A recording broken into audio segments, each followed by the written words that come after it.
प्रबुद्ध रिश्ते। आप जहां भी हों वहीं से वर्तमान में प्रवेश करें। मैंने हमेशा सोचा है कि सच्चा ज्ञान पुरुष और महिला के बीच प्रेम के बिना संभव नहीं है। क्या यही वह चीज नहीं है जो हमें फिर से संपूर्ण बनाती है? जब तक ऐसा नहीं होता तब तक किसी का जीवन कैसे पूर्ण हो सकता है? क्या यह बात आपके अनुभव में सच है? क्या आपके साथ भी ऐसा हुआ है? अभी तो नहीं, लेकिन यह और कैसे हो सकता है? मुझे पता है कि यह होगा। दूसरे शब्दों में, आप समय पर किसी घटना का इंतजार कर रहे हैं जो आपको बचाएगी। क्या यही वह मुख्य त्रुटि नहीं है जिसके बारे में हम बात कर रहे हैं? मुक्ति किसी और जगह या समय में नहीं है, यह यहीं और अभी है। इस कथन का क्या अर्थ है? मुक्ति यहीं और अभी है। मैं इसे समझ नहीं पाया। मैं यह भी नहीं जानता कि मुक्ति का क्या अर्थ है। ज्यादातर लोग शारीरिक सुख या मनोवैज्ञानिक संतुष्टि के विभिन्न रूपों का पीछा करते हैं, क्योंकि उनका मानना है कि ये चीजें उन्हें खुश कर देंगी या उन्हें डर या अभाव की भावना से मुक्त कर देंगी। खुशी को शारीरिक सुख के माध्यम से प्राप्त जीवंतता की बढ़ी हुई भावना के रूप में माना जा सकता है, या मनोवैज्ञानिक संतुष्टि के किसी रूप के माध्यम से प्राप्त आत्म की अधिक सुरक्षित और अधिक पूर्ण भावना के रूप में। यह असंतोष या अपर्याप्तता की स्थिति से मुक्ति की खोज है। हमेशा जो भी संतुष्टि उन्हें मिलती है वह अल्पकालिक होती है, इसलिए संतुष्टि या पूर्णता की स्थिति को आमतौर पर एक बार फिर से यहां और अभी से दूर एक काल्पनिक बिंदु पर प्रक्षेपित किया जाता है। जब मैं इसे प्राप्त कर लूंगा या इससे मुक्त हो जाऊंगा तो मैं ठीक हो जाऊंगा। यह अचेतन मानसिकता है जो भविष्य में मुक्ति का भ्रम पैदा करती है। सच्चा मोक्ष पूर्णता, शांति, जीवन की पूर्णता है। यह वह होना है जो आप हैं, अपने भीतर उस अच्छाई को महसूस करना जिसका कोई विपरीत नहीं है। अस्तित्व का आनंद जो अपने बाहर किसी चीज पर निर्भर नहीं करता है। इसे एक गुजरते हुए अनुभव के रूप में नहीं, बल्कि एक स्थायी उपस्थिति के रूप में महसूस किया जाता है। आस्तिक भाषा में यह ईश्वर को जानना है जो आपके बाहर की चीज के रूप में नहीं, बल्कि आपके अपने अंतरतम सार के रूप में है। सच्चा मोक्ष खुद को कालातीत और निराकार एक जीवन के अविभाज्य हिस्से के रूप में जानना है, जिससे सभी मौजूद हैं जो अपना अस्तित्व प्राप्त करते हैं। सच्चा मोक्ष भय से, पीड़ा से, अभाव और अपर्याप्तता की कथित स्थिति से, और इसलिए सभी चाहतों, जरूरतों, लोभ और आसक्ति से मुक्ति की स्थिति है। यह बाध्यकारी सोच, नकारात्मकता और सबसे बढ़कर मनोवैज्ञानिक जरूरत के रूप में अतीत और भविष्य से मुक्ति है। आपका मन आपको बता रहा है कि आप यहां से वहां नहीं पहुंच सकते। कुछ होने की जरूरत है, या आपको यह या वह बनने की जरूरत है, तभी आप मुक्त और पूर्ण हो सकते हैं। यह वास्तव में कह रहा है कि आपको समय की जरूरत है, जिसे आपको खोजने, सुलझाने, करने, प्राप्त करने, बनने या समझने की जरूरत है। तभी आप मुक्त या पूर्ण हो सकते हैं। आप समय को मोक्ष के साधन के रूप में देखते हैं, जबकि वास्तव में यह मोक्ष के लिए सबसे बड़ी बाधा है। आपको लगता है कि आप इस समय जहां और जो हैं, वहां से वहां नहीं पहुंच सकते क्योंकि आप अभी तक पूर्ण या पर्याप्त अच्छे नहीं हैं। लेकिन सच्चाई यह है कि यहां और अभी ही एकमात्र बिंदु है जहां से आप वहां पहुंच सकते हैं। आप ये महसूस करके वहां पहुंचते हैं कि आप पहले से ही वहां हैं। आप ईश्वर को उसी क्षण पा लेते हैं जब आपको यह एहसास होता है कि आपको ईश्वर की तलाश करने की जरूरत नहीं है। इसलिए मोक्ष का कोई एक ही रास्ता नहीं है। कोई भी शर्त इस्तेमाल की जा सकती है, लेकिन किसी विशेष शर्त की जरूरत नहीं है। हालांकि पहुंच का केवल एक ही बिंदु है, अभी। इस क्षण से दूर कोई मोक्ष नहीं हो सकता। आप अकेले हैं और बिना साथी के हैं, वहां से अभी में प्रवेश करें। आप किसी रिश्ते में हैं, वहां से अभी में प्रवेश करें। ऐसा कुछ भी नहीं है जो आप कभी कर सकें या पा सकें जो आपको मोक्ष के करीब ले जाए, जितना कि इस समय है। यह समझना उस दिमाग के लिए मुश्किल हो सकता है जो यह सोचने का आदी है कि हर सार्थक चीज भविष्य में है। नहीं, अतीत में आपने जो कुछ भी किया या आपके साथ जो कुछ भी किया गया, वह आपको जो है उसके लिए हां कहने और अपना ध्यान अभी की ओर गहराई से लगाने से रोक सकता है। आप भविष्य में ऐसा नहीं कर सकते। आप इसे अभी करें या बिल्कुल न करें। प्रेम में घृणा संबंध। जब तक आप उपस्थिति की चेतना आवृत्ति तक नहीं पहुंचते, तब तक सभी रिश्ते और विशेष रूप से अंतरंग रिश्ते गहराई से दोषपूर्ण और अंततः बेकार होते हैं। वे कुछ समय के लिए परिपूर्ण लग सकते हैं, जैसे कि जब आप प्यार में होते हैं, लेकिन हमेशा यह स्पष्ट पूर्णता बाधित हो जाती है, क्योंकि बहस, संघर्ष, असंतोष और भावनात्मक या यहां तक कि शारीरिक हिंसा बढ़ती आवृत्ति के साथ होती है। ऐसा लगता है कि ज्यादातर प्रेम संबंध जल्द ही प्रेम घृणा संबंध बन जाते हैं। फिर प्यार एक स्विच के झटके पर क्रूर हमले, शत्रुता की भावनाओं या स्नेह की पूरी वापसी में बदल सकता है। इसे सामान्य माना जाता है, तैता है। फिर रिश्ता कुछ समय, कुछ महीनों या कुछ सालों के लिए प्यार और नफरत की ध्रुवता के बीच झूलता रहता है, और यह आपको उतना ही आनंद देता है जितना दर्द देता है। जोड़ों के लिए उन चक्रों के आदी हो जाना असामान्य नहीं है। उनका नाटक उन्हें जीवित महसूस कराता है। जब सकारात्मक नकारात्मक ध्रुवों के बीच संतुलन खो जाता है और नकारात्मक विनाशकारी चक्र बढ़ती आवृत्ति और तीव्रता के साथ घटित होते हैं, जो कि देर सबेर घटित होते ही हैं, तो यह अधिक समय नहीं होगा जब संबंध अंततः टूट जाएंगे। ऐसा लग सकता है कि अगर आप नकारात्मक या विनाशकारी चक्रों को खत्म कर सकें तो सब ठीक हो जाएगा और रिश्ता खूबसूरती से खिल उठेगा। लेकिन अफसोस, यह संभव नहीं है। ध्रुव एक दूसरे पर निर्भर हैं। आप एक के बिना दूसरे को नहीं पा सकते। सकारात्मक में पहले से ही अभी तक प्रकट नकारात्मक शामिल है। दोनों वास्तव में एक ही शिथिलता के विभिन्न पहलू हैं। मैं यहां उन चीजों की बात कर रहा हूं जिन्हें आमतौर पर रोमांटिक रिश्ते कहा जाता है, न कि सच्चे प्यार की, जिसका कोई विपरीत नहीं है, क्योंकि यह मन से परे से उत्पन्न होता है। निरंतर अवस्था के रूप में प्रेम अभी भी बहुत दुर्लभ है जितना कि सचेत मनुष्य। हालांकि प्रेम की संक्षिप्त और मायावी झलकें तब भी संभव हैं जब मन की धारा में कोई अंतराल होता है। किसी रिश्ते का नकारात्मक पक्ष बेशक अधिक आसानी से पहचाना जा सकता है, सकारात्मक की तुलना में निष्क्रिय, और अपने साथी में नकारात्मकता के स्रोत को पहचानना भी अपने आप में देखने से आसान है।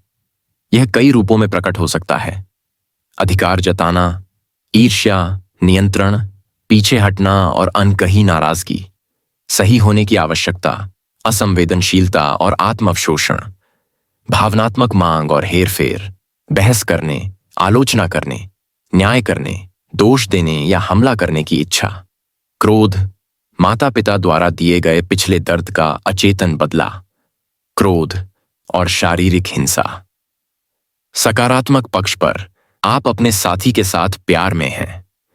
यह पहली बार में एक गहरी संतुष्टि देने वाली स्थिति है। आप तीव्रता से जीवित महसूस करते हैं।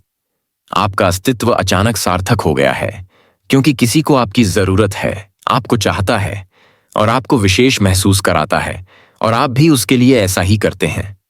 जब आप साथ होते हैं तो आप संपूर्ण महसूस करते हैं। यह भावना इतनी तीव्र हो सकती है कि बाकी दुनिया महत्वहीन हो जाती है। हालांकि आपने यह भी देखा होगा कि उस तीव्रता में एक जरूरत और एक चिपकने वाला गुण है। आप दूसरे व्यक्ति के आदी हो जाते हैं। वह आप पर एक नशे की तरह काम करता है। जब दवा उपलब्ध होती है तो आप नशे में होते हैं, लेकिन यह संभावना या विचार भी कि वह अब आपके लिए नहीं है। ईर्ष्या, अधिकार जताने, भावनात्मक ब्लैकमेल के जरिए हेरफेर करने की कोशिश, दोषारोपण और नुकसान के डर को जन्म दे सकता है। अगर दूसरा व्यक्ति आपको छोड़ देता है तो यह सबसे तीव्र दुश्मनी या सबसे गहरा दुख और निराशा को जन्म दे सकता है। एक पल में प्यार भरी कोमलता एक क्रूर हमले या भयानक दुख में बदल सकती है। अब प्यार कहाँ है? क्या प्यार एक पल में अपने विपरीत में बदल सकता है? क्या यह पहले प्यार था या बस एक लत पकड़ने और चिपकने की आदत? व्यसन और संपूर्णता की खोज। हमें किसी दूसरे व्यक्ति का आदी क्यों बनना चाहिए? रोमांटिक प्रेम संबंध इतना गहन और सार्वभौमिक रूप से वांछित अनुभव क्यों है? इसका कारण यह है कि यह भय, आवश्यकता, अभाव और अपूर्णता की गहरी स्थिति से मुक्ति प्रदान करता है, जो कि मानव स्थिति का हिस्सा है, जो कि उसकी अप्रकाशित और अज्ञानी अवस्था में है। इस अवस्था का एक शारीरिक और एक मनोवैज्ञानिक आयाम है। भौतिक स्तर पर आप स्पष्ट रूप से संपूर्ण नहीं हैं और न ही आप कभी होंगे।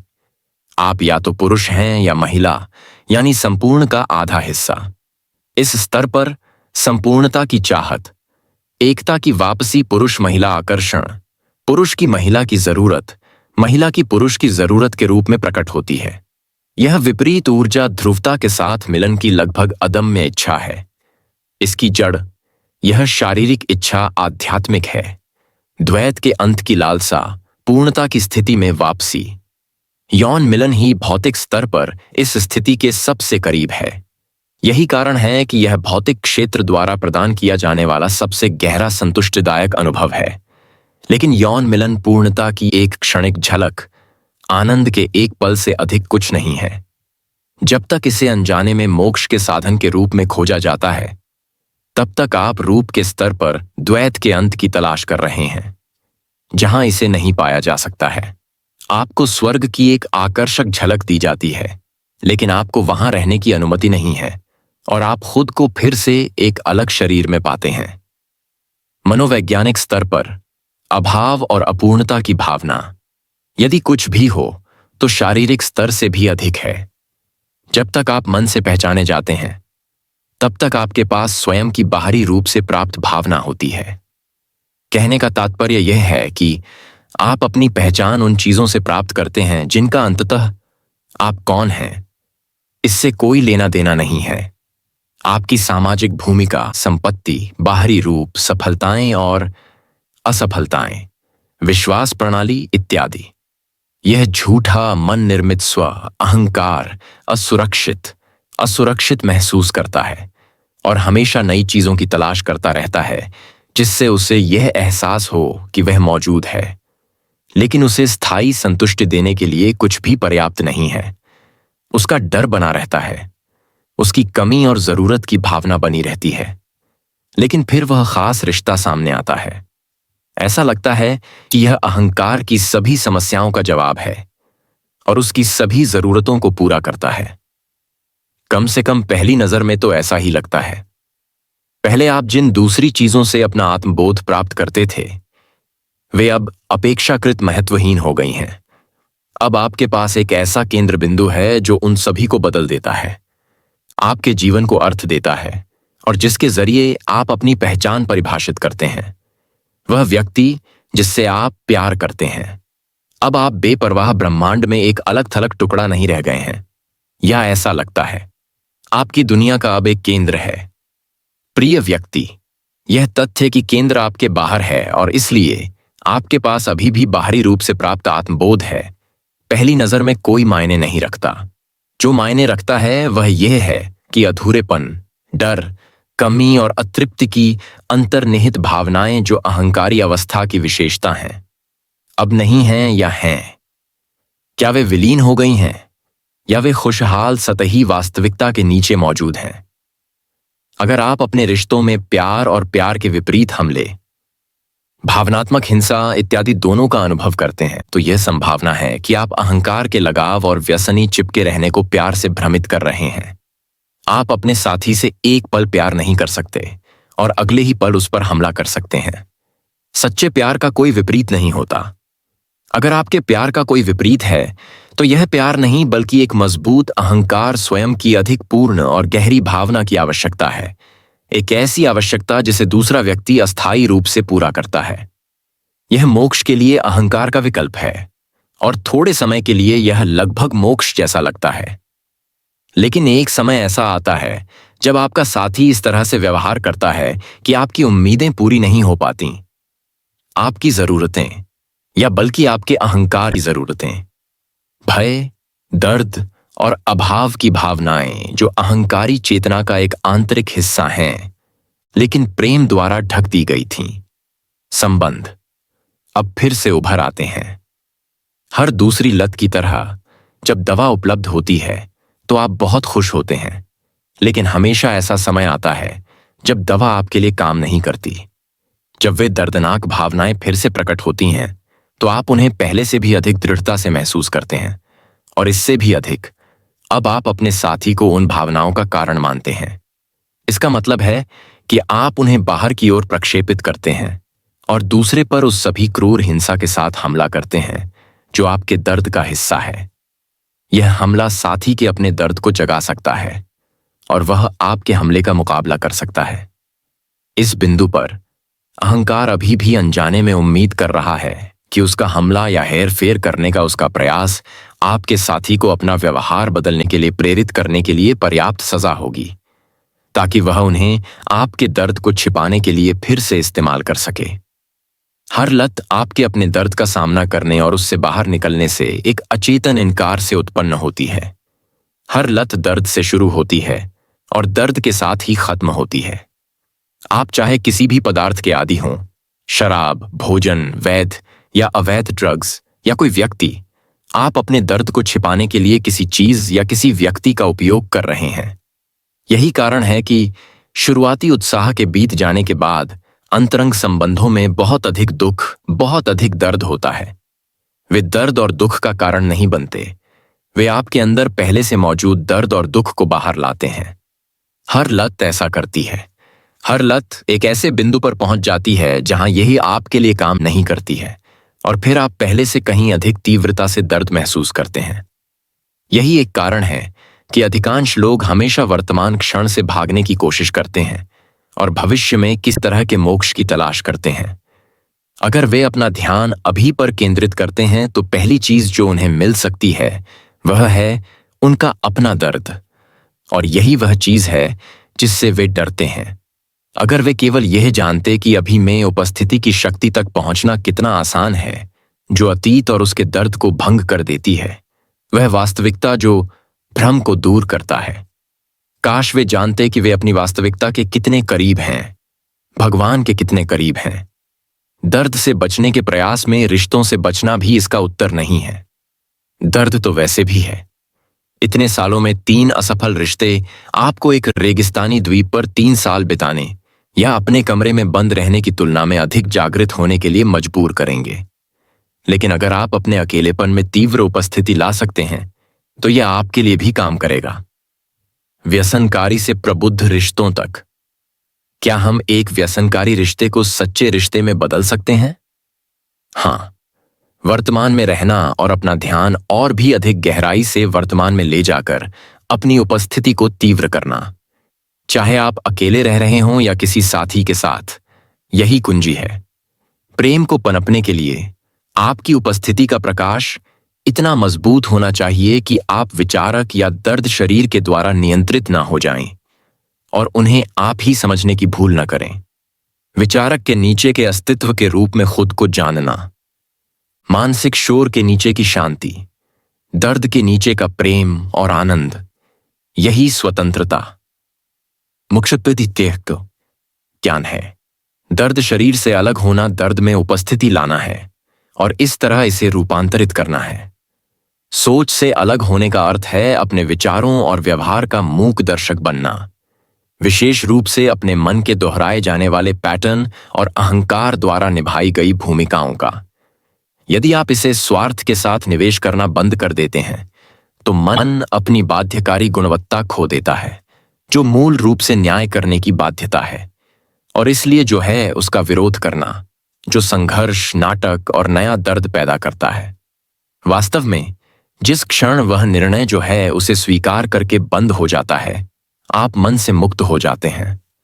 आपने प्यार, खुशी, शांति के लिए जगह बना ली है।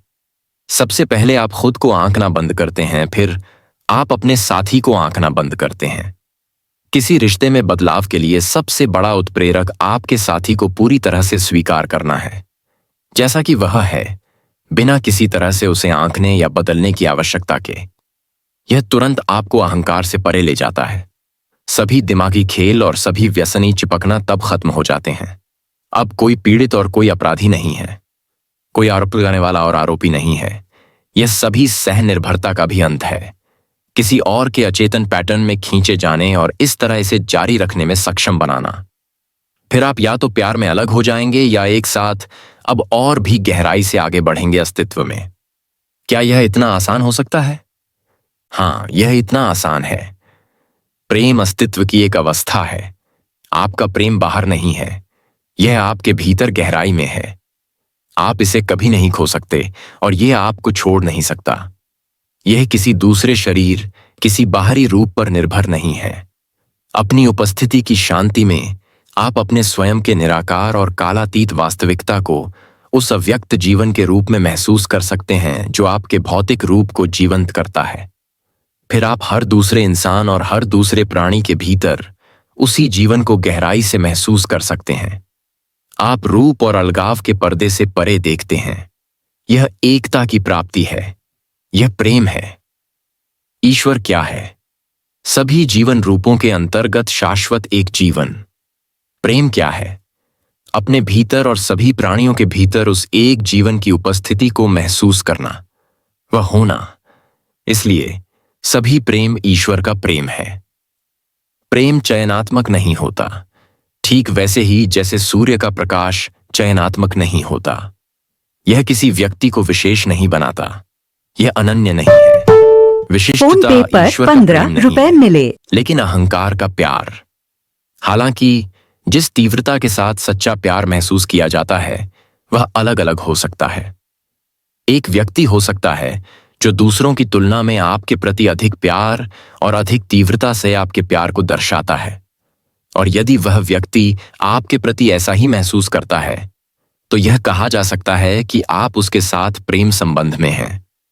वह बंधन जो आपको उस व्यक्ति से जोड़ता है वही बंधन है जो आपको बस में आपके बगल में बैठे व्यक्ति से या किसी पक्षी, पेड़, फूल से जोड़ता है।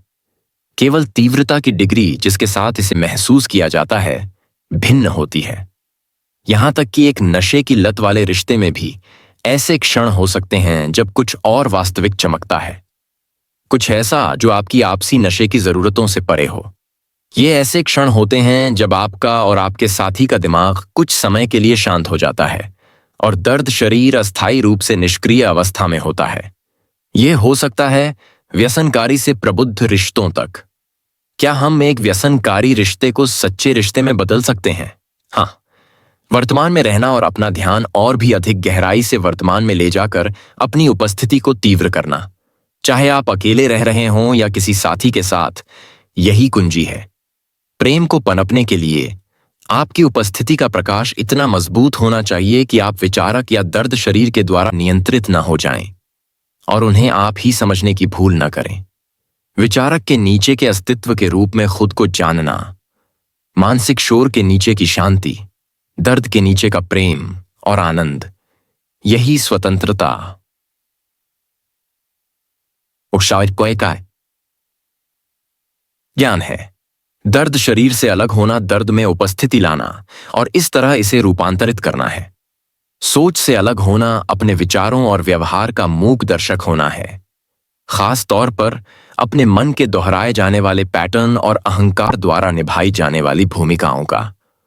यदि आप इसे स्वार्थ के साथ निवेश करना बंद कर देते हैं तो मन अपनी बाध्यकारी गुणवत्ता खो देता है, जो मूल रूप से न्याय करने की बाध्यता है और इसलिए जो है उसका विरोध करना, जो संघर्ष, नैतिक और नया दर्द पैदा करता है। वास्तव में जिस क्षण वह निर्णय जो है उसे स्वीकार करके बंद हो जाता है, आप मन से मुक्त हो जाते हैं। आपने प्यार, खुशी, शांति के लिए जगह बना ली है। सबसे पहले आप खुद को आंकना बंद करते हैं, फिर आप अपने साथी को आंकना बंद करते हैं। किसी रिश्ते में बदलाव के लिए सबसे बड़ा उत्प्रेरक आपके साथी को पूरी तरह से स्वीकार करना है जैसा कि वह है, बिना किसी तरह से उसे आंकने या बदलने की आवश्यकता के। यह तुरंत आपको अहंकार से परे ले जाता है। सभी दिमागी खेल और सभी व्यसनी चिपकना तब खत्म हो जाते हैं। अब कोई पीड़ित और कोई अपराधी नहीं है, कोई आरोप लगाने वाला और आरोपी नहीं है। यह सभी सह निर्भरता का भी अंत है, किसी और के अचेतन पैटर्न में खींचे जाने और इस तरह इसे जारी रखने में सक्षम बनाना। फिर आप या तो प्यार में अलग हो जाएंगे या एक साथ अब और भी गहराई से आगे बढ़ेंगे अस्तित्व में। क्या यह इतना आसान हो सकता है? हाँ, यह इतना आसान है। प्रेम अस्तित्व की एक अवस्था है। आपका प्रेम बाहर नहीं है, यह आपके भीतर गहराई में है। आप इसे कभी नहीं खो सकते और यह आपको छोड़ नहीं सकता। यह किसी दूसरे शरीर, किसी बाहरी रूप पर निर्भर नहीं है। अपनी उपस्थिति की शांति में आप अपने स्वयं के निराकार और कालातीत वास्तविकता को उस अव्यक्त जीवन के रूप में महसूस कर सकते हैं जो आपके भौतिक रूप को जीवंत करता है। फिर आप हर दूसरे इंसान और हर दूसरे प्राणी के भीतर उसी जीवन को गहराई से महसूस कर सकते हैं। आप रूप और अलगाव के पर्दे से परे देखते हैं। यह एकता की प्राप्ति है। यह प्रेम है। ईश्वर क्या है? सभी जीवन रूपों के अंतर्गत शाश्वत एक जीवन। प्रेम क्या है? अपने भीतर और सभी प्राणियों के भीतर उस एक जीवन की उपस्थिति को महसूस करना, वह होना। इसलिए सभी प्रेम ईश्वर का प्रेम है। प्रेम चयनात्मक नहीं होता, ठीक वैसे ही जैसे सूर्य का प्रकाश चयनात्मक नहीं होता। यह किसी व्यक्ति को विशेष नहीं बनाता। यह अनन्य नहीं है। विशिष्टता ईश्वर का प्रेम नहीं है, लेकिन अहंकार का प्यार। हालांकि जिस तीव्रता के साथ सच्चा प्यार महसूस किया जाता है वह अलग अलग हो सकता है। एक व्यक्ति हो सकता है जो दूसरों की तुलना में आपके प्रति अधिक प्यार और अधिक तीव्रता से आपके प्यार को दर्शाता है, और यदि वह व्यक्ति आपके प्रति ऐसा ही महसूस करता है तो यह कहा जा सकता है कि आप उसके साथ प्रेम संबंध में हैं। वह बंधन जो आपको उस व्यक्ति से जोड़ता है वही बंधन है जो आपको बस में आपके बगल में बैठे व्यक्ति से या किसी पक्षी, पेड़, फूल से जोड़ता है। केवल तीव्रता की डिग्री जिसके साथ इसे महसूस किया जाता है विसंगति है। यहां तक कि एक अन्यथा व्यसनी रिश्ते में भी ऐसे क्षण हो सकते हैं जब कुछ अधिक वास्तविक चमकता है, कुछ ऐसा जो आपकी पारस्परिक व्यसनी आवश्यकताओं से परे है। ये ऐसे क्षण होते हैं जब आपका और आपके साथी का मन कुछ समय के लिए शांत हो जाता है और दर्द शरीर अस्थायी रूप से निष्क्रिय अवस्था में होता है। यह कभी कभी शारीरिक अंतरंगता के दौरान हो सकता है, या जब आप दोनों बच्चे के जन्म के चमत्कार को देख रहे हों, या मृत्यु की उपस्थिति में, या जब आप में से कोई गंभीर रूप से बीमार हो, या कुछ भी जो मन को शक्तिहीन कर दे। जब ऐसा होता है तो आपका अस्तित्व, जो आमतौर पर मन के नीचे दबा होता है, प्रकट हो जाता है, और यही वह है जो सच्चे संचार को संभव बनाता है। सच्चा संचार एकता की प्राप्ति है, जो प्रेम है। तौर पर यह फिर से जल्दी ही खो जाता है जब तक कि आप मन और उसके पुराने पैटर्न को बाहर रखने के लिए पर्याप्त रूप से मौजूद रहने में सक्षम न हो। जैसे ही मन और मन की पहचान वापस आती है, आप अब खुद नहीं रह जाते बल्कि खुद की एक मानसिक छवि बन जाते हैं, और आप अपनी अहंकार की जरूरतों को पूरा करने के लिए फिर से खेल और भूमिकाएं खेलना शुरू कर देते हैं। आप फिर से एक मानव मन हैं, एक इंसान होने का दिखावा करते हुए, दूसरे मन के साथ बातचीत करते हुए, प्यार की मां का चिरनाव नाटक खेलते हुए। यद्यपि संक्षिप्त झलकें संभव हैं, लेकिन प्रेम तब तक नहीं पनप सकता जब तक आप मानसिक पहचान से स्थायी रूप से मुक्त नहीं हो जाते और आपकी उपस्थिति इतनी तीव्र नहीं हो जाती कि आप प्रेम को महसूस कर सकें। दर्द शरीर को भंग कर दें या कम से कम आप दर्शक के रूप में मौजूद रह सकते हैं, तब दर्द शरीर आपको अपने वश में नहीं कर सकता और इसलिए प्रेम के लिए विनाशकारी नहीं बन सकता। आध्यात्मिक अभ्यास के रूप में रिश्ते, जैसे जैसे चेतना का अहंकारी स्वरूप और इसके द्वारा निर्मित सभी सामाजिक, राजनीतिक और आर्थिक संरचनाएं पतन के अंतिम चरण में प्रवेश कर रही हैं, पुरुषों और महिलाओं के बीच संबंध उस गहरे संकट की स्थिति को प्रतिबिंबित कर रहे हैं जिसमें मानवता अब खुद को पाती है। जैसे जैसे मनुष्य की पहचान अपने मन से बढ़ती जा रही है, अधिकांश संबंध अस्तित्व में निहित नहीं रह गए हैं और इसलिए वे पीड़ा के स्रोत में बदल जाते हैं और समस्याओं और संघर्षों से प्रभावित होते हैं। लाखों लोग अब अकेले या एकल माता पिता के रूप में रह रहे हैं, अंतरंग संबंध स्थापित करने में असमर्थ हैं या पिछले रिश्तों के पागलपन भरे नाटक को दोहराने के लिए तैयार नहीं हैं। अन्य लोग एक रिश्ते से दूसरे रिश्ते में जाते हैं, एक सुख दुख चक्र से दूसरे में, विपरीत ऊर्जा ध्रुवता के साथ मिलन के माध्यम से पूर्णता के मायावी लक्ष्य की तलाश में।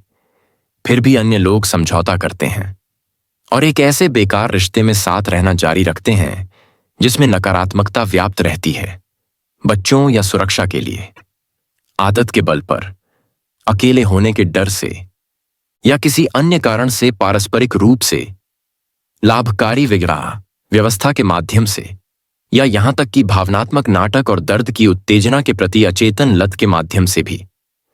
हालांकि हर संकट न केवल खतरे का बल्कि अवसर का भी प्रतिनिधित्व करता है। यदि रिश्ते अहंकारी मन के पैटर्न को सक्रिय और बढ़ाते हैं तथा दर्द शरीर को सक्रिय करते हैं, जैसा कि वे इस समय करते हैं, तो इससे बचने की कोशिश करने के बजाय इस तथ्य को स्वीकार क्यों न करें? रिश्तों से बचने या उनसे दूर रहने के बजाय इसके साथ सहयोग क्यों न करें? क्या आप अपनी समस्याओं के समाधान या संतुष्टि के साधन के रूप में एक आदर्श साथी की कल्पना को जारी रखना चाहते हैं? हर संकट में छिपा अवसर तब तक प्रकट नहीं होता जब तक किसी भी स्थिति के सभी तथ्यों को स्वीकार नहीं किया जाता और पूरी तरह से स्वीकार नहीं किया जाता। जब तक आप उन्हें नकारते हैं, जब तक आप उनसे बचने की कोशिश करते हैं या चाहते हैं कि चीजें अलग होती, तब तक अवसर की खिड़की नहीं खुलती और आप उस स्थिति में फंसे रहते हैं जो वैसी ही रहेगी या और बिगड़ जाएगी। तथ्यों की स्वीकृति और स्वीकारोक्ति के साथ ही उनसे मुक्ति की एक सीमा भी आती है। उदाहरण के लिए, जब आप जानते हैं कि असंगति है और आप उस जानने को मानते हैं, तो आपके जानने के माध्यम से एक नया कारक आ गया है और असंगति अपरिवर्तित नहीं रह सकती। जब आप जानते हैं कि आप शांत नहीं हैं, तो आपका जानना एक शांत स्थान बनाता है जो आपके अशांति को एक प्रेमपूर्ण और कोमल आलिंगन में घेर लेता है और फिर आपके अशांति को शांति में बदल देता है। जहां तक आंतरिक परिवर्तन का सवाल है, आप इसके बारे में कुछ नहीं कर सकते। आप खुद को नहीं बदल सकते और आप निश्चित रूप से अपने साथी या किसी और को नहीं बदल सकते। आप बस इतना कर सकते हैं कि परिवर्तन होने के लिए एक स्थान बनाएं। इस छाया अनुग्रह और प्रेम को प्रवेश करने के लिए। इसलिए जब भी आपका रिश्ता काम नहीं कर रहा हो, जब भी यह आपके और आपके साथी के अंदर पागलपन को सामने लाता है, तो खुश हो जाइए। जो अचेतन था उसे प्रकाश में लाया जा रहा है। यह मुक्ति का अवसर है। हर पल उस पल के ज्ञान को बनाए रखें, खास तौर पर अपनी आंतरिक स्थिति को। अगर गुस्सा है तो जान लें कि गुस्सा है। अगर ईर्ष्या, रक्षात्मकता, बहस करने की इच्छा, सही होने की जरूरत, प्यार और ध्यान की मांग करने वाला एक आंतरिक बच्चा या किसी भी तरह का भावनात्मक दर्द है, जो भी हो, उस पल की वास्तविकता को जानें और ज्ञान को बनाए रखें। तब रिश्ता आपकी साधना, आपकी आध्यात्मिक साधना बन जाता है। अगर आप अपने साथी में अचेतन व्यवहार देखते हैं तो उसे प्यार से पकड़ें। अपने ज्ञान को गले लगाओ ताकि तुम प्रतिक्रिया न करो। बेहोशी और ज्ञान लंबे समय तक एक साथ नहीं रह सकते, भले ही ज्ञान केवल दूसरे व्यक्ति में हो और वह व्यक्ति न हो जो बेहोशी में काम कर रहा है। शत्रुता और हमले के पीछे जो ऊर्जा रूप छिपा है, वह प्रेम की उपस्थिति को बिल्कुल असहनीय पाता है। यदि आप अपने साथी की बेहोशी पर कोई प्रतिक्रिया करते हैं तो आप स्वयं बेहोश हो जाते हैं, लेकिन यदि आप तब अपनी प्रतिक्रिया को जानना याद रखते हैं तो कुछ भी नहीं खोता है। मानवता पर विकास का बहुत दबाव है क्योंकि यह एक जाति के रूप में हमारे जीवित रहने का एकमात्र मौका है। यह आपके जीवन के हर पहलू और विशेष रूप से करीबी रिश्तों को प्रभावित करेगा। इससे पहले रिश्ते कभी भी इतने समस्याग्रस्त और संघर्षपूर्ण नहीं रहे हैं जितने कि अब हैं। जैसा कि आपने देखा होगा, वे आपको खुश या संतुष्ट करने के लिए नहीं हैं। यदि आप किसी रिश्ते के माध्यम से मोक्ष के लक्ष्य का पीछा करना जारी रखते हैं तो आप बार बार निराश होंगे। लेकिन अगर आप स्वीकार करते हैं कि संबंध आपको खुश करने के बजाय सचेत करने के लिए हैं, तो संबंध आपको मोक्ष प्रदान करेगा और आप खुद को उस उच्च चेतना के साथ जोड़ लेंगे जो इस दुनिया में जन्म लेना चाहती है। जो लोग पुराने ढर्रे पर चलते हैं, के लिए दर्द, हिंसा, भ्रम और पागलपन बढ़ता जाएगा। मुझे लगता है कि किसी रिश्ते को आध्यात्मिक अभ्यास में बदलने के लिए 2 लोगों की जरूरत होती है, जैसा कि आप सुझाते हैं। उदाहरण के लिए, मेरा साथी अभी भी ईर्ष्या और नियंत्रण के अपने पैटर्न के अनुसार काम कर रहा है। मैंने कई बार इस बात की ओर इशारा किया है, लेकिन वह इसे देख पाने में असमर्थ है। अपने जीवन को आध्यात्मिक अभ्यास में बदलने के लिए कितने लोगों की जरूरत होती है? अगर आपका साथी सहयोग नहीं करेगा तो कोई बात नहीं। विवेकशील चेतना केवल आपके माध्यम से ही इस दुनिया में आ सकती है। आपको दुनिया के विवेकशील होने या किसी और के सचेत होने का इंतजार करने की जरूरत नहीं है, इससे पहले कि आप समझदार बन सकें। प्रबुद्ध, आप हमेशा के लिए प्रतीक्षा कर सकते हैं। एक दूसरे पर अचेत होने का आरोप न लगाएं। जिस क्षण आप बहस करना शुरू करते हैं, आप एक मानसिक स्थिति से पहचाने जाते हैं और अब न केवल उस स्थिति का बल्कि अपने आत्मबोध का भी बचाव कर रहे हैं। अहंकार प्रभारी है, आप अचेत हो गए हैं। कभी कभी अपने साथी के व्यवहार के कुछ पहलुओं को इंगित करना उचित हो सकता है। यदि आप बहुत सतर्क हैं, बहुत उपस्थित हैं, तो आप बिना अहंकार की भागीदारी के ऐसा कर सकते हैं, बिना दोषारोपण आरोप या दूसरे को गलत ठहराए। जब आपका साथी अनजाने में व्यवहार करता है तो सभी निर्णय त्याग दें। निर्णय या तो किसी के अचेतन व्यवहार को उनके वास्तविक रूप से भ्रमित करना है, या अपनी स्वयं की अचेतनता को किसी अन्य व्यक्ति पर आरोपित करना और उसे गलत रूप में समझना है। निर्णय त्यागने का अर्थ यह नहीं है कि जब आप इसे देखते हैं तो आप शिथिलता और अचेतनता को पहचान नहीं पाते हैं। इसका अर्थ है जानने वाला होना बजाय प्रतिक्रिया होने और न्यायाधीश होने के। तब आप या तो प्रतिक्रिया से पूरी तरह मुक्त हो जाएंगे, या आप प्रतिक्रिया कर सकते हैं और फिर भी जानने वाले होंगे। वह स्थान जहां प्रतिक्रिया को देखा जाता है और होने दिया जाता है। अंधेरे से लड़ने के बजाय आप प्रकाश लाते हैं। भ्रम पर प्रतिक्रिया करने के बजाय आप भ्रम को देखते हैं, फिर भी उसी समय इसके पार देखते हैं। जानने वाला होना प्रेमपूर्ण उपस्थिति का एक स्पष्ट स्थान बनाता है, जो सभी चीजों और सभी लोगों को वैसा ही रहने देता है जैसा वे हैं। परिवर्तन के लिए इससे बड़ा कोई उत्प्रेरक मौजूद नहीं है। यदि आप इसका अभ्यास करते हैं तो आपका साथी आपके साथ नहीं रह सकता और अचेतन नहीं रह सकता। अगर आप दोनों इस बात पर सहमत हैं कि यह रिश्ता आपकी आध्यात्मिक साधना होगी, तो यह और भी बेहतर होगा। फिर आप अपने विचारों और भावनाओं को एक दूसरे के सामने व्यक्त कर सकते हैं जैसे ही वे उत्पन्न होते हैं, या जैसे ही कोई प्रतिक्रिया होती है,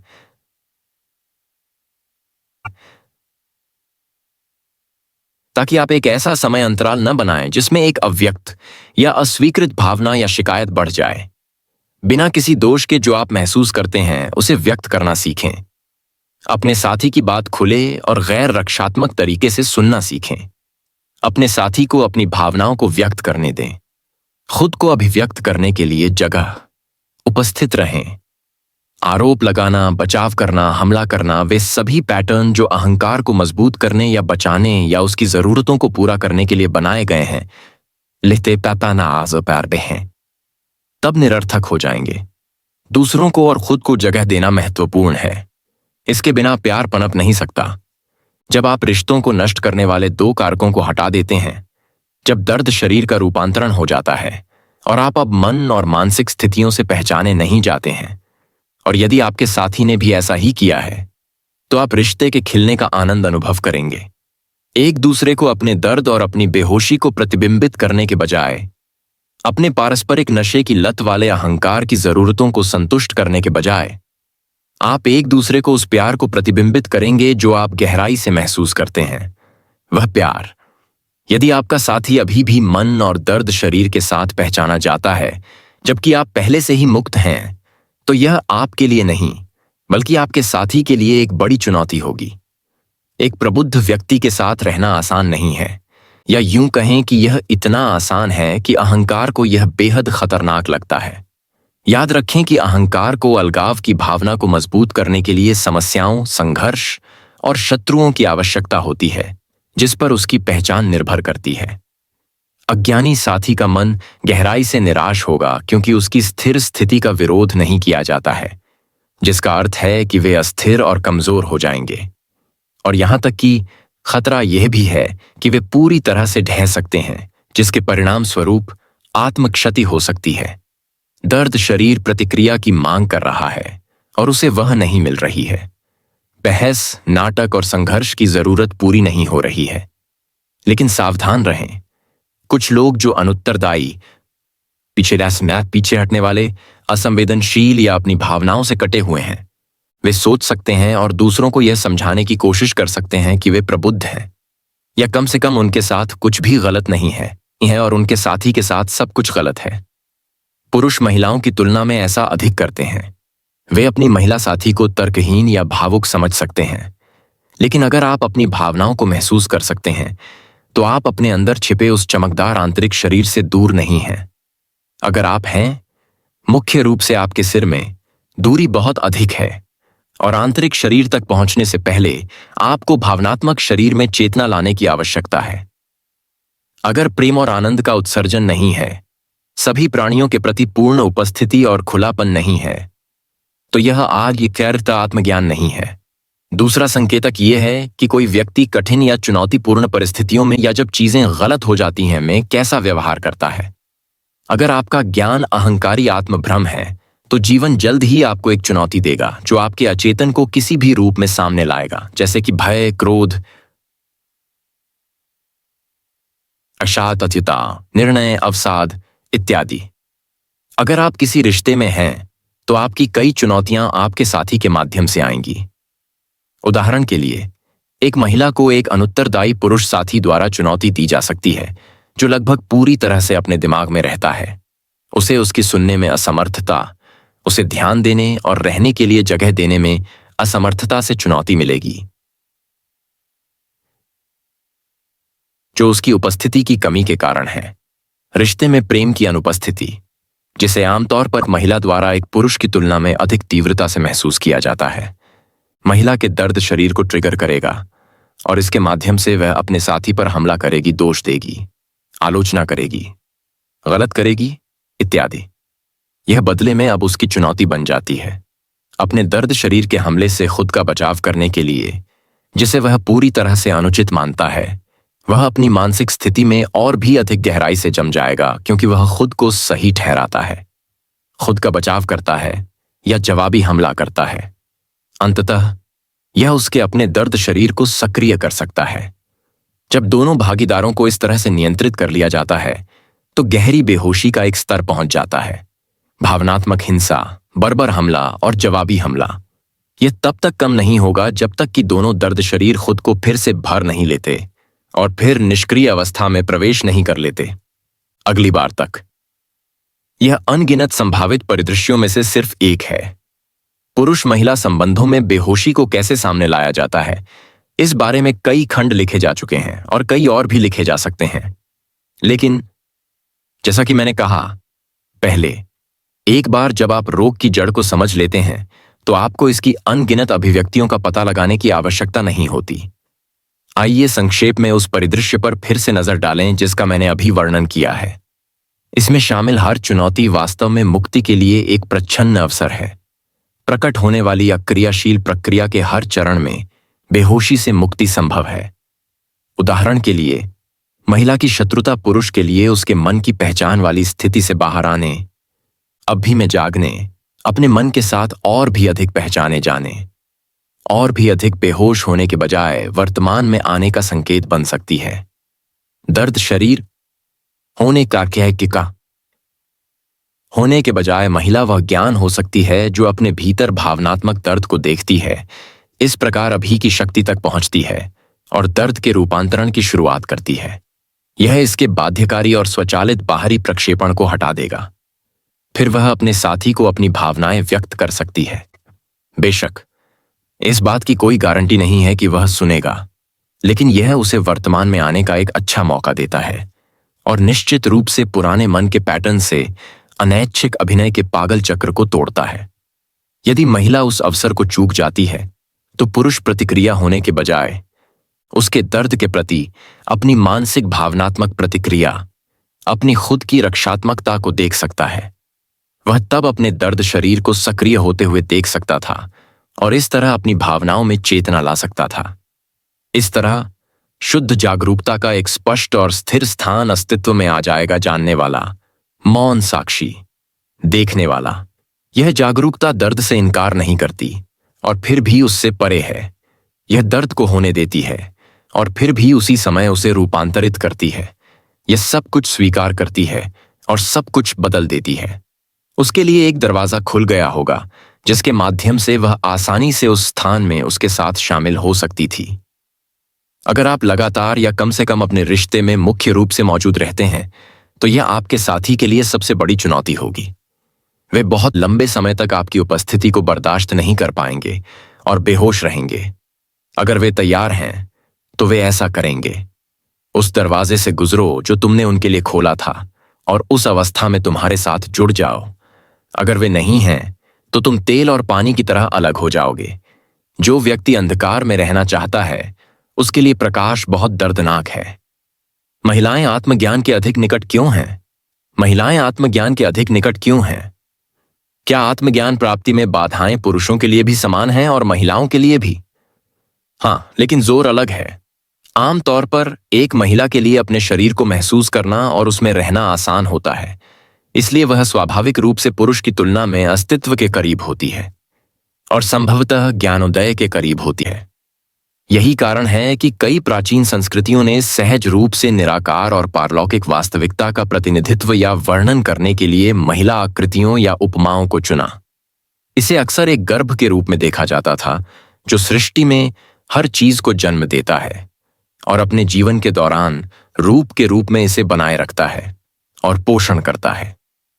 ताओ ते चिंग में, जो अब तक लिखी गई सबसे प्राचीन और गहन पुस्तकों में से एक है, ताओ, जिसका अनुवाद अस्तित्व के रूप में किया जा सकता है, को अनंत शाश्वत रूप से मौजूद ब्रह्मांड की मां के रूप में वर्णित किया गया है। स्वाभाविक रूप से महिलाएं पुरुषों की तुलना में इसके अधिक करीब हैं क्योंकि वे वस्तुतः अव्यक्त को अवतार देती हैं। इसके अलावा सभी प्राणियों और सभी चीजों को अंततः स्रोत पर लौटना होगा। सभी चीजें ताओ में विलीन हो जाती हैं। यह अकेला ही टिकता है। चूंकि स्रोत को महिला के रूप में देखा जाता है, इसलिए इसे मनोविज्ञान और पौराणिक कथाओं में आदर्श स्त्री के प्रकाश और अंधेरे पक्षों के रूप में दर्शाया जाता है। देवी या दिव्य मां के दो पहलू हैं। वह जीवन देती हैं और वह जीवन लेती हैं। जब मन ने नियंत्रण कर लिया और मनुष्य ने अपने ईश्वरीय सार की वास्तविकता से संपर्क खो दिया, तो उसने ईश्वर को एक पुरुष के रूप में सोचना शुरू कर दिया। समाज पुरुष प्रधान हो गया और महिला को पुरुष के अधीन बना दिया गया। मैं ईश्वर के पुराने महिला प्रतिनिधित्व की ओर लौटने का सुझाव नहीं दे रहा हूं। कुछ लोग अब भगवान की जगह देवी शब्द का इस्तेमाल करते हैं। वे पुरुष और महिला के बीच संतुलन को फिर से स्थापित कर रहे हैं जो बहुत समय पहले खो गया था, और यह अच्छा है। लेकिन यह अभी भी एक प्रतिनिधित्व और एक अवधारणा है, शायद अस्थायी रूप से उपयोगी है, जैसे कि एक नक्शा या एक साइन पोस्ट अस्थायी रूप से उपयोगी है। लेकिन जब आप सभी अवधारणाओं और छवियों से परे वास्तविकता को महसूस करने के लिए तैयार होते हैं तो यह मदद से ज्यादा बाधा बन जाता है। हालांकि जो सच है वह यह है कि मन की ऊर्जा आवृत्ति अनिवार्य रूप से पुरुष प्रतीत होती है। मन प्रतिरोध करता है, नियंत्रण के लिए लड़ता है, उपयोग करता है, हेर फेर करता है, हमला करता है, हड़पने और कब्जा करने की कोशिश करता है और इसी तरह। यही कारण है कि पारंपरिक भगवान एक पितृसत्तात्मक नियंत्रण करने वाला अधिकार व्यक्ति है, जो अक्सर गुस्सैल व्यक्ति होता है जिससे आपको डर कर रहना चाहिए। जैसा कि पुराने नियम में सुझाया गया है, यह भगवान मानव मन का प्रक्षेपण है। मन से परे जाने और अस्तित्व की गहरी वास्तविकता से फिर से जुड़ने के लिए बहुत अलग गुणों की आवश्यकता होती है। समर्पण, गैर निर्णय, एक खुलापन जो जीवन का विरोध करने के बजाय उसे होने देता है, सभी चीजों को अपने ज्ञान के प्रेमपूर्ण आलिंगन में रखने की क्षमता। ये सभी गुण महिला सिद्धांत से बहुत अधिक निकटता से जुड़े हुए हैं।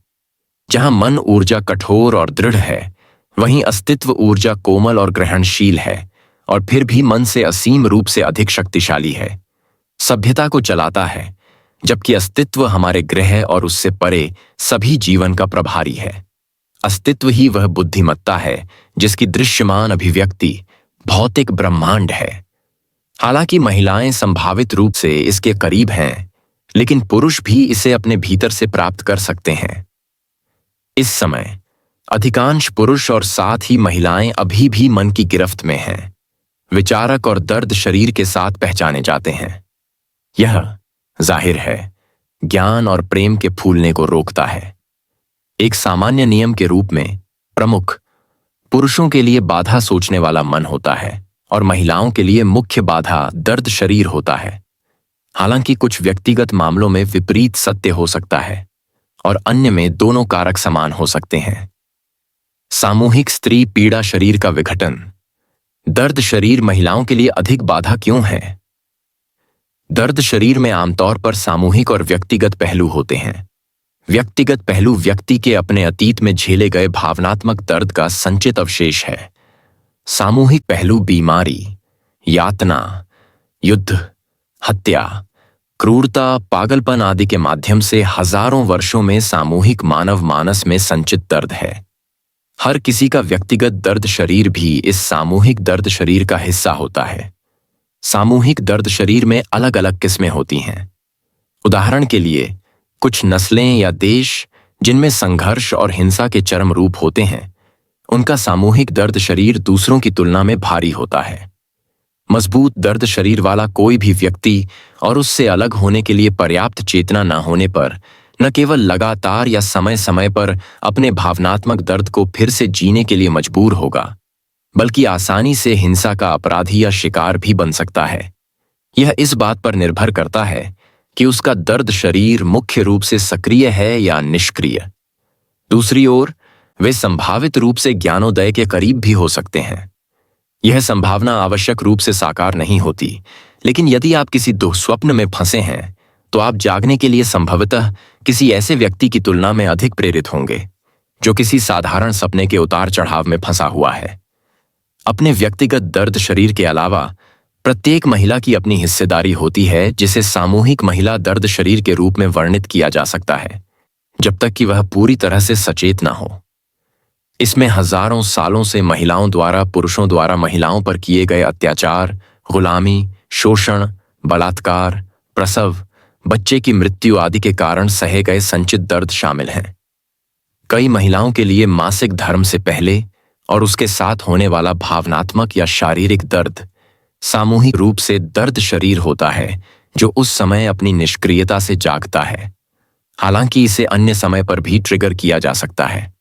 यह शरीर के माध्यम से जीवन ऊर्जा के मुक्त प्रवाह को प्रतिबंधित करता है, जिसका मासिक धर्म एक शारीरिक अभिव्यक्ति है। आइए इस पर एक पल के लिए विचार करें और देखें कि यह ज्ञानोदय का अवसर कैसे बन सकता है।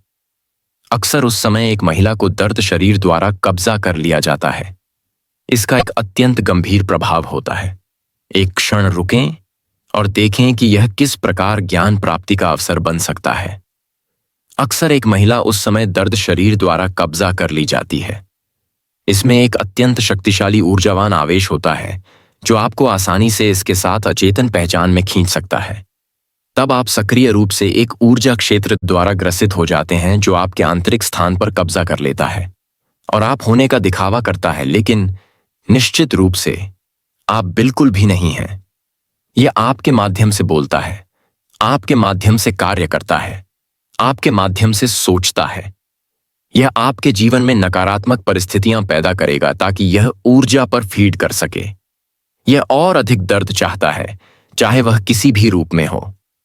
मैंने इस प्रक्रिया का वर्णन पहले ही किया है। यह क्रूर और विनाशकारी हो सकता है। यह शुद्ध दर्द है, अतीत का दर्द है, और यह आप नहीं है। पूरी तरह से सचेत अवस्था की ओर बढ़ रही महिलाओं की संख्या पहले से ही पुरुषों से अधिक है और आने वाले वर्षों में यह और भी तेजी से बढ़ेगी। हो सकता है कि पुरुष अंततः उनके बराबर आ जाएं, लेकिन कुछ समय तक पुरुषों और महिलाओं की चेतना के बीच एक अंतर बना रहेगा। महिलाएं उस कार्य को पुनः प्राप्त कर रही हैं, जन्म सिद्ध अधिकार है, और इसलिए पुरुषों की तुलना में उन्हें अधिक स्वाभाविक रूप से आता है। प्रकट दुनिया और अव्यक्त के बीच, भौतिकता और आत्मा के बीच एक सेतु बनना। अब एक महिला के रूप में आपका मुख्य कार्य दर्द शरीर को रूपांतरित करना है, ताकि यह अब आपके और आपके सच्चे स्व, आपके सार के बीच न आए। बेशक आपको आत्मज्ञान के लिए दूसरी बाधा से भी निपटना होगा, जो कि सोचने वाला मन है, लेकिन दर्द शरीर से निपटते समय आप जो गहन उपस्थिति उत्पन्न करते हैं, वह आपको मन के साथ तादात्म्य से भी मुक्त कर देगी। याद रखने वाली पहली बात यह है, जब तक आप दर्द से अपनी पहचान बनाते रहेंगे, तब तक आप इससे मुक्त नहीं हो सकते। जब तक आपकी आत्मभावना का एक हिस्सा आपके भावनात्मक दर्द में निवेशित है, तब तक आप अनजाने में उस दर्द को ठीक करने के हर प्रयास का विरोध करेंगे या उसे विफल कर देंगे। क्यों? बस इसलिए क्योंकि आप खुद को बरकरार रखना चाहते हैं और दर्द आपका एक अनिवार्य हिस्सा बन गया है। यह एक अचेतन प्रक्रिया है और इसे दूर करने का एकमात्र तरीका इसे सचेत बनाना है। अचानक यह देखना कि आप अपने दर्द से जुड़े हुए हैं या जुड़े हुए थे, काफी चौंकाने वाला एहसास हो सकता है। जिस क्षण आपको यह एहसास होता है, आप आसक्ति तोड़ देते हैं। दर्द शरीर एक ऊर्जा क्षेत्र है, लगभग एक इकाई की तरह, जो अस्थायी रूप से आपके आंतरिक स्थान में फंस गया है। यह जीवन ऊर्जा है जो फंस गई है ऊर्जा जो अब प्रवाहित नहीं हो रही है। बेशक दर्द शरीर अतीत में हुई कुछ चीजों के कारण है, यह आपके अंदर का जीवित अतीत है, और यदि आप इसके साथ पहचान करते हैं तो आप अतीत के साथ पहचान करते हैं। पीड़ित पहचान यह विश्वास है कि अतीत वर्तमान से अधिक शक्तिशाली है, जो सत्य के विपरीत है। यह विश्वास है कि दूसरे लोग और उन्होंने आपके साथ जो किया वह आपके वर्तमान होने, आपके भावनात्मक दर्द या आपके अपने वास्तविक रूप में रहने में असमर्थता के लिए जिम्मेदार है। सच्चाई यह है कि एकमात्र शक्ति जो इस क्षण में निहित है, यह आपकी उपस्थिति की शक्ति है। एक बार जब आप यह जान लेते हैं तो आप यह भी महसूस करते हैं कि आप अब अपने आंतरिक स्थान के लिए जिम्मेदार हैं। कोई और नहीं है, और अतीत वर्तमान की शक्ति के खिलाफ प्रबल नहीं हो सकता है। इसलिए पहचान आपको दर्द शरीर से निपटने से रोकती है। कुछ महिलाएं जो पहले से ही इतने सचेत हैं कि अपनी पीड़ित पहचान को त्याग चुके हैं, व्यक्तिगत स्तर पर अभी भी सामूहिक पीड़ित पहचान को पकड़े हुए हैं। पुरुषों ने महिलाओं के साथ क्या किया? वे सही हैं और वे गलत भी हैं। वे सही हैं क्योंकि सामूहिक महिला दर्द शरीर काफी हद तक महिलाओं पर किए गए पुरुष हिंसा और सहस्राब्दियों से पूरे ग्रह पर महिला सिद्धांत के दमन के कारण है। वे गलत हैं अगर वे इस तथ्य से आत्मबोध प्राप्त करते हैं और इस तरह खुद को सामूहिक पीड़ित पहचान में कैद रखते हैं। अगर कोई महिला अभी भी क्रोध, आक्रोश या निंदा को पकड़े हुए है, तो वह अपने दर्द शरीर को पकड़े हुए है। यह उसे पहचान की एक आरामदायक भावना अन्य महिलाओं के साथ एकजुटता दे सकता है, लेकिन यह उसे अतीत के बंधन में रखता है और उसके सार और सच्ची शक्ति तक पूरी पहुंच को अवरुद्ध करता है। अगर महिलाएं खुद को पुरुषों से अलग करती हैं, तो यह अलगाव की भावना को बढ़ावा देता है और इसलिए अहंकार को मजबूत करता है। और अहंकार जितना मजबूत होगा, आप अपने वास्तविक स्वभाव से उतने ही दूर होंगे। इसलिए दर्द शरीर का इस्तेमाल अपनी पहचान बनाने के लिए न करें। इसके बजाय इसका इस्तेमाल आत्मज्ञान के लिए करें। इसे चेतना में बदलें। इसके लिए सबसे अच्छा समय मासिक धर्म के दौरान होता है। मेरा मानना है कि आने वाले सालों में कई महिलाएं उस समय पूरी तरह से सचेत अवस्था में प्रवेश करेंगी। आमतौर पर यह कई महिलाओं के लिए बेहोशी का समय होता है, क्योंकि उन्हें सामूहिक महिला दर्द शरीर द्वारा नियंत्रित किया जाता है। हालांकि एक बार जब आप चेतना के एक निश्चित स्तर पर पहुंच जाते हैं, तो आप इसे उलट सकते हैं। इसलिए बेहोश होने के बजाय आप अधिक सचेत हो जाते हैं। मैंने पहले ही मूल प्रक्रिया का वर्णन किया है, लेकिन मैं आपको इसके बारे में फिर से बताता हूं। इस बार सामूहिक महिला दर्द शरीर के विशेष संदर्भ में, जब आपको पता चलता है कि मासिक धर्म का प्रवाह निकट आ रहा है, तो इससे पहले कि आप मासिक धर्म से पहले तनाव कहे जाने वाले पहले लक्षणों को महसूस करें, सामूहिक महिला दर्द शरीर की जागृति बहुत सतर्क हो जाएं और अपने शरीर में जितना संभव हो सके उतना निवास करें। जब पहला संकेत दिखाई देता है, तो आपको इसे पकड़ने के लिए पर्याप्त सतर्क रहने की आवश्यकता होती है, इससे पहले कि यह आपको अपने नियंत्रण में ले ले। उदाहरण के लिए, पहला संकेत अचानक तीव्र जलन या क्रोध की झलक हो सकता है, या यह पूरी तरह से शारीरिक लक्षण हो सकता है। जो भी हो, इसे पकड़ लें इससे पहले कि यह आपकी सोच या व्यवहार को अपने नियंत्रण में ले ले। इसका सीधा सा मतलब है कि इस पर अपना ध्यान केंद्रित करें। अगर यह एक भावना है, तो इसके पीछे प्रबल ऊर्जा, आवेश को महसूस करें। जानें कि यह दर्द शरीर है, साथ ही जानने वाले बने, यानी अपनी सचेत उपस्थिति के बारे में जागरूक रहें और इसकी शक्ति को महसूस करें। कोई भी भावना जिसमें आप अपनी उपस्थिति को शामिल करते हैं, वह जल्दी से कम हो जाएगी और रूपांतरित हो जाएगी। अगर यह पूरी तरह से शारीरिक लक्षण है, तो ध्यान आप जो देते हैं वह इसे भावना या विचार में बदलने से रोकेगा। फिर सतर्क रहें और दर्द शरीर के अगले संकेत की प्रतीक्षा करें। जब यह दिखाई दे, तो इसे पहले की तरह ही फिर से पकड़ें। बाद में जब दर्द शरीर अपनी निष्क्रिय अवस्था से पूरी तरह से जाग जाता है, तो आप कुछ समय के लिए, शायद कई दिनों तक, अपने आंतरिक स्थान में काफी अशांति का अनुभव कर सकते हैं। चाहे यह कोई भी रूप ले, वर्तमान में बने रहें। इसे अपना पूरा ध्यान दें। अपने अंदर की अशांति को देखें। जानें कि यह वहां है। जानने को थामे रहें और जानने वाले बने। याद रखें, दर्द शरीर को अपने दिमाग का इस्तेमाल न करने दें और अपनी सोच पर कब्जा न करने दें। इसे देखें, अपने शरीर के अंदर सीधे इसकी ऊर्जा को महसूस करें। जैसा कि आप जानते हैं, पूर्ण ध्यान का मतलब है पूर्ण स्वीकृति। निरंतर ध्यान और इस प्रकार स्वीकृति के माध्यम से रूपांतरण होता है। दर्द शरीर उज्ज्वल चेतना में परिवर्तित हो जाता है, जैसे कि लकड़ी का एक टुकड़ा जब आग में या उसके पास रखा जाता है तो वह खुद आग में बदल जाता है। मासिक धर्म तब न केवल आपके नारीत्व की एक आनंदमय और पूर्ण अभिव्यक्ति बन जाएगा, बल्कि रूपांतरण का एक पवित्र समय भी होगा जब आप एक नई चेतना को जन्म देंगी। तब आपकी सच्ची प्रकृति चमकती है, देवी के रूप में अपने स्त्री पहलू में और दिव्य सत्ता के रूप में अपने पारलौकिक पहलू में, कि आप पुरुष और महिला द्वैत से परे हैं। यदि आपका पुरुष साथी पर्याप्त रूप से सचेत है तो वह इस समय विशेष रूप से तीव्र उपस्थिति की आवृत्ति को बनाए रखकर मेरे द्वारा अभी वर्णित अभ्यास में आपकी सहायता कर सकता है। यदि वह तब भी उपस्थित रहता है जब आप दर्द शरीर के साथ अचेतन पहचान में वापस आते हैं, जो पहले हो सकता है और होगा, तो आप जल्दी से उस अवस्था में उसके साथ फिर से जुड़ पाएंगे। इसका मतलब यह है कि जब भी दर्द शरीर अस्थायी रूप से हावी हो जाता है, चाहे मासिक धर्म के दौरान या अन्य समय पर, आपका साथी इसे आप नहीं समझेगा, भले ही दर्द शरीर उस पर हमला करे। जैसा कि संभवा कहता पाए पता आकार टैप क्या संभवता होगा, वह इस पर इस तरह प्रतिक्रिया नहीं करेगा जैसे कि वह आप हो, पीछे हट जाएगा या किसी तरह का बचाव करेगा। वह तीव्र उपस्थिति के स्थान को बनाए रखेगा। परिवर्तन के लिए और कुछ भी आवश्यक नहीं है। अन्य समयों पर आप उसके लिए भी ऐसा ही कर पाएंगे, या जब भी वह अपनी सोच के साथ पहचाने जाने लगे तो उसका ध्यान वर्तमान में आकर्षित करके उसे मन से चेतना वापस पाने में मदद कर पाएंगे। इस तरह आपके बीच एक शुद्ध और उच्च आवृत्ति का स्थायी ऊर्जा क्षेत्र उत्पन्न होगा। कोई भ्रम नहीं, कोई दर्द नहीं, कोई संघर्ष नहीं, कुछ भी ऐसा नहीं जो आप नहीं हैं, और कुछ भी ऐसा नहीं जो प्रेम नहीं है, इसमें जीवित रह सकता है।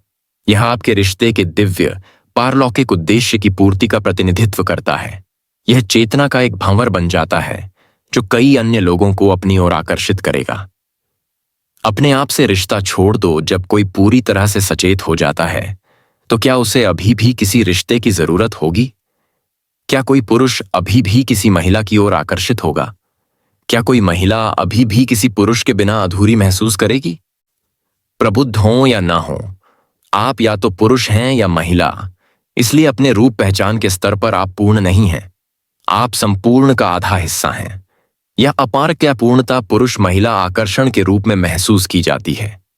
विपरीत ऊर्जा ध्रुवता की ओर खिंचाव, चाहे आप कितने भी सचेत क्यों ना हो, लेकिन आंतरिक जुड़ाव की उस अवस्था में आप अपने जीवन की सतह या परिधि पर कहीं इस खिंचाव को महसूस करते हैं। उस अवस्था में आपके साथ जो कुछ भी होता है वह कुछ हद तक वैसा ही लगता है। पूरी दुनिया एक विशाल और गहरे महासागर की सतह पर लहरों या तरंगों की तरह लगती है। आप वह महासागर हैं और निश्चित रूप से आप एक लहर भी हैं, लेकिन एक लहर जिसने महासागर के रूप में अपनी असली पहचान को महसूस किया है। और उस विशालता और गहराई की तुलना में लहरों और तरंगों की दुनिया उतनी महत्वपूर्ण नहीं है। इसका मतलब यह नहीं है कि आप दूसरे लोगों या अपने साथी से गहराई से नहीं जुड़ते। वास्तव में आप गहराई से तभी जुड़ सकते हैं जब आप अस्तित्व के प्रति सचेत हों। अस्तित्व से आकर आप रूप के पर्दे से परे ध्यान केंद्रित करने में सक्षम होते हैं। अस्तित्व में पुरुष और महिला एक हैं। आपके रूप की कुछ जरूरतें हो सकती हैं, लेकिन अस्तित्व की कोई जरूरत नहीं है। यह पहले से ही पूर्ण और संपूर्ण है। अगर वे जरूरतें पूरी होती हैं तो यह सुंदर है, लेकिन वे पूरी होती हैं या नहीं, इससे आपकी गहरी आंतरिक स्थिति पर कोई फर्क नहीं पड़ता। इसलिए एक प्रबुद्ध व्यक्ति के लिए यह पूरी तरह से संभव है कि अगर पुरुष या महिला ध्रुवता की जरूरत पूरी नहीं होती है तो वह अपने अस्तित्व के बाहरी स्तर पर कमी या अपूर्णता की भावना महसूस करे, फिर भी उसी समय पूरी तरह से पूर्ण, संतुष्ट और भीतर से शांत हो। आत्मज्ञान की खोज में समलैंगिक होना मददगार है या बाधा, या नहीं? पुरुष कोई अंतर?